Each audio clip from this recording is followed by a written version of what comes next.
દર્શક મિત્રો, પશ્ચિમ કચ્છ એલસીબીની ટીમે એક જબરદસ્ત સફળતા મળી હતી. આ સફળતામાં પશ્ચિમ એલસીબીએ 75,05,280 રૂપિયાના દારૂના બીએનના ટીન સાથે 6 વાહનોને પણ હસ્તગત કરવામાં સફળતા મળી હતી. જોકે આરોપીઓએ ફરાર થવામાં સફળતા રહ્યા હતા.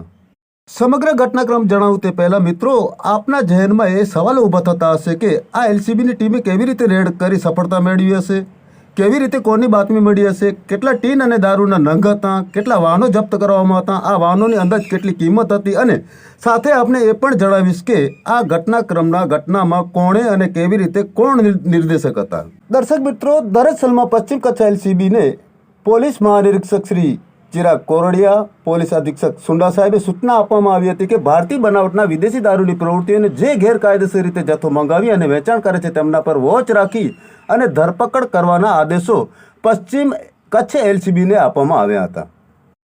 આ આદેશને ધ્યાનમાં લઈને પશ્ચિમ કચ્છ એલસીબીની ટીમમાં રહેલા પશ્ચિમ કચ્છ ભુજના in charge police inspector HR Jethi, PSI JB Jadav એ પશ્ચિમ કચ્છ ભુજ જિલ્લાના ભારતીય બનાવટના વિદેશી દારૂના પ્રવૃત્તિનો ગેરકાયદેસર રીતે જથ્થો મંગાવી વેચનારા ઉપર વોચ રાખી કાયદેસરની કાર્યવાહી કરવા સૂચના અને માર્ગદર્શન આપેલ.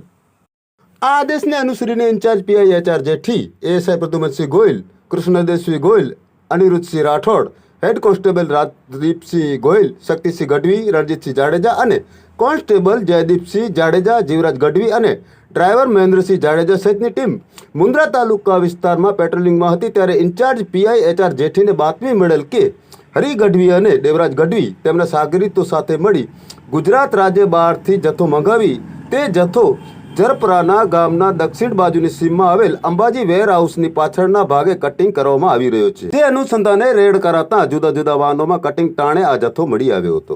દર્શક મિત્રો, હવે એ જણાવો કે કયા કયા વાહનોમાં કટિંગ થઈ રહ્યું હતું અને એ વાહન કયા કયા હતા અને કેટલી કિંમતના હતા.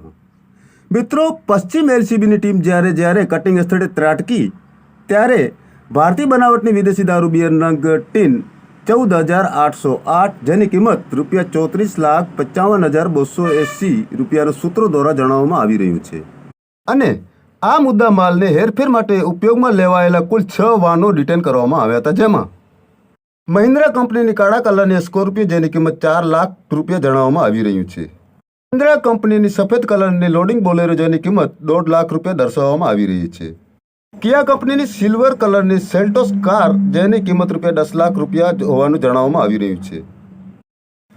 ટ્રક ટાટા કંપનીની ઓપન બોડી જેની કિંમત ₹9 લાખ અને કન્ટેનર કિંમત ₹1 લાખ દર્શાવવામાં આવી રહ્યું છે, જેમાં આ માલ ભરેલું હતું.